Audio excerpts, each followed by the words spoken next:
자, 정원순 노수련 이번에 여론조사 나온 거 보면 경제 문제 말고 두 번째로 중요한 게 바로 사법개혁, 검찰개혁의 문제였는데, 자, 사법개혁, 검찰개혁을 담당할 이 민정수석에 오광수 변호사를 선임한 걸 두고 좀 여권 내에서도 말이 나왔어요.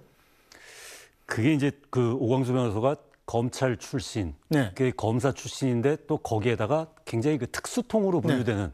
그래서 이 지금 검찰 개혁하면서 이 굉장히 어찌 보면 좀 공적 비슷하게 된 게 이 특수부 검사인데 그 특수통의 검사를 그 민정수석에 앉혀서 검찰 개혁, 사법 개혁에 어떤 그런 그 키를 주게 하는 게 맞느냐라는 부분에 대한 반발이 있어요. 또 한 가지는 지금 그 이 강력 인사 검증일 윤석열 전 대통령이 이제 그 법무부 쪽으로 이관한 거를 다시 이제 이 대통령실로 가져오겠다는 게 지금 이재명 정부의 방침인 걸로 알고 있는데, 그러면 결국 민정수석이 그런 인사 검증에 이제 키를 쥐게 되지 않겠습니까? 그러면 이 특수부 검사 출신의, 그러니까 어느 정도의 로열티, 충성도가 있는지 모르는 상황에서 너무 많은 정보를 알게 되는 거 아니냐. 그래서 시쳇말로 나중에 가서 그게 어떤 그런 검찰의 어떤 생리가 이 발동하는 경우에는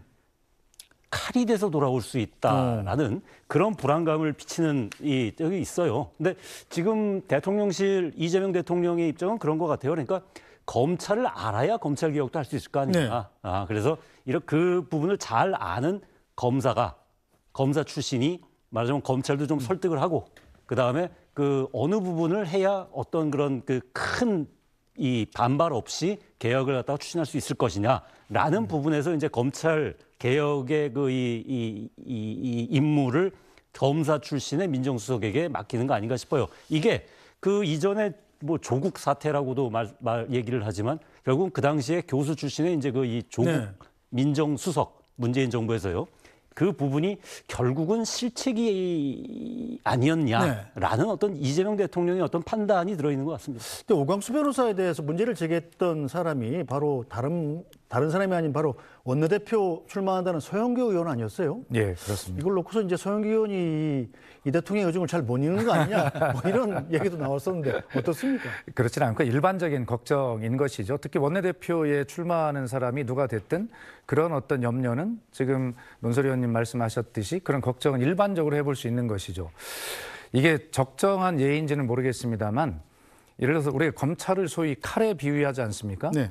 그러면 이 칼을 쉽게 얘기하면 다루는 그런 민정수석 또 청와대 대통령실의 입장에서 보면 자칫 이 칼을 잘 못 다루는 사람이 칼을 잡았을 경우에 내 손을 벨 수도 있고 그렇잖아요. 그다음에 칼을 잡았는데 어디를 베어야 하는지를 잘 모를 수도 있는 뭐 그런 경우가 있지 않겠습니까? 그런 측면에서 이제 대체로 칼을 다루려면 칼을 잘 아는 사람이 해야 한다. 다만 그 자리가 다시 말해서 이 민정수석이 대통령과 어느 정도 신뢰관계가 있느냐 이것만 있으면 된다 뭐 이런 생각을 할 수 있는데, 정반대의 경우 지금 논설 의원도 말씀을 하셨습니다. 문재인 정부의 경우에 혹시 그런 적은 없었는가 여러 가지 걱정들과 경험들 뭐 이런 것들이 있을 것입니다. 제가 개인적으로 볼 때는 가장 중요한 것은 바로 저 민정수석과 대통령과의 어떤 신뢰 관계 뭐 이것만 있으면 뭐 검찰 출신 특히 특수통 출신이라고 그래서 자기 식구들을 향한 칼을 제대로 할 수 있겠느냐라고 하는 이 염려는 그 관계가 전부 해소할 것이다 이렇게 생각을 하고요. 여야 지도부가 1, 2기 지도부가 대통령과 만남을 했을 때 대통령이 직접 이 부분에 대해서 그 신뢰 관계를 설명한 것으로 그렇게 알려져 있습니다. 알겠습니다.